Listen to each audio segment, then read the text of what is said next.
rikthehet nga vënimtar në këtë studio dhe jo shumë i lumtur për faktin pikërisht se kishte një pjesë të drejtës, por ai kishte të drejtë vetëm se kishte dëgjuar një nga mendjet më të mprehta shqiptare, cilin kam kënaqësinë ta kemi në këtë mëngjes. Intervista e tij të hënës e tronditi sërish opinionin publik edhe për ata që nuk kishin pasur mundësi të ndiqnin deklaratat dhe qëndrimet e tij të kohëpaskoshme.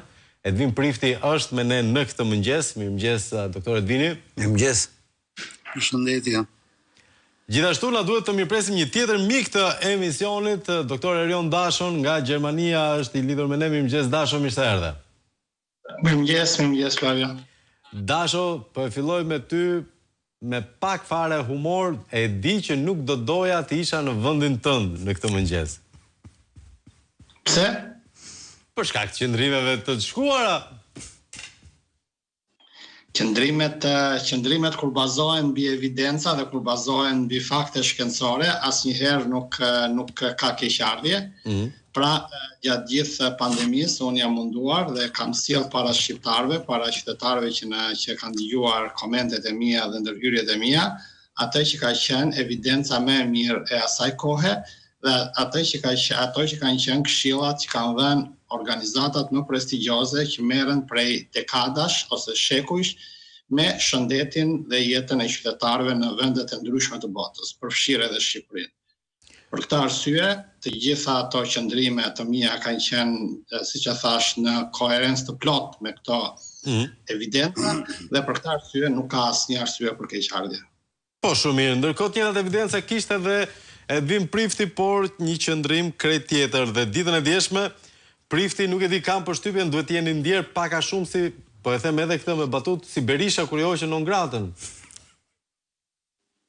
Një fitore ndaj shtetit më të madh botës.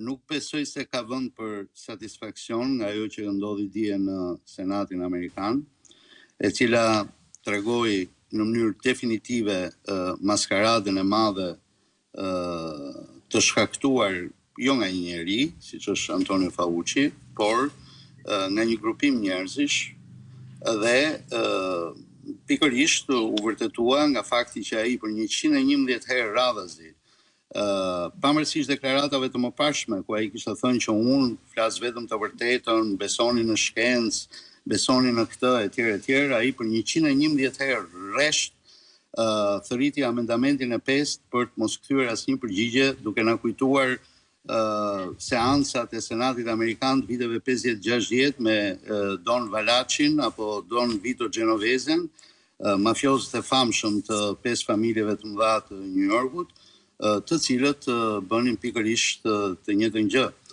duke kërkuar amendamentin e 5. Dhe gjitha kjo vërtetoi që komploti dhe konspiracioni vërtet ishte fshehur pikërisht brenda njerëzve si Antonio Fauci me shokët e tij të tjerë, të cilët në përfundim dhe me fakte të pakundërshtueshme janë në ditarin e tij, ku ai thotë që ku ai është i bindur që virusi është një lablik, është i prodhuar në laborator dhe tregu i Wuhanit ishte vetëm amplifikuesi i këtij problemi, ku ai është shumë i qartë në efektet anësore dhe problematikën e vaksinave vaksinave gjenetike të promovuara për ti.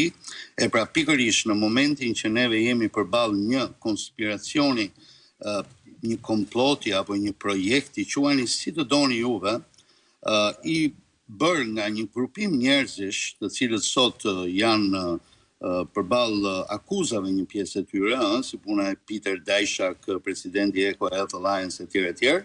Në këtë moment, i gjithë informacioni që vjen nga ato institucione që tha edhe doktor Dasho, që me drejt i kemi besuar, edhe i besojmë, por në rastin konkret, në momentin që ndodh një fenomen i tillë, ku e vërteta fshihet, ku ata që thonë të vërtetën persekutohen apo eliminohen edhe fizikisht, atëre i gjithë informacioni institucional i cili vjedh më poshtë dhe që janë institucione të cilat janë në varësi të këtyre njerëzve, është një informacion i kontaminuar dhe relativisht i pabesueshëm. Dhe këtë e dinim që në kryet e herës, në momentin që kishim informacione të një fenomeni të tillë që në janar të vitit 2020 që sot po vërtetohet në mënyrë katërsipërore, s'ka përfunduar akoma, por që gjëja do vazhdoj, shumë emra do dalin, shumë fenomene tjera do dalin.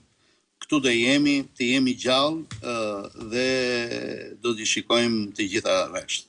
Ndërkohë, tani më që vaksina e Covidit është konsideruar praktikisht një armë biologjike, si duhet ndihen ata që e kanë bërë? A është momenti për të qenë të panikosur apo më e keqja kaloi edhe si efekt ansori asaj vaksine? Filloi me dashun, më pas prifti.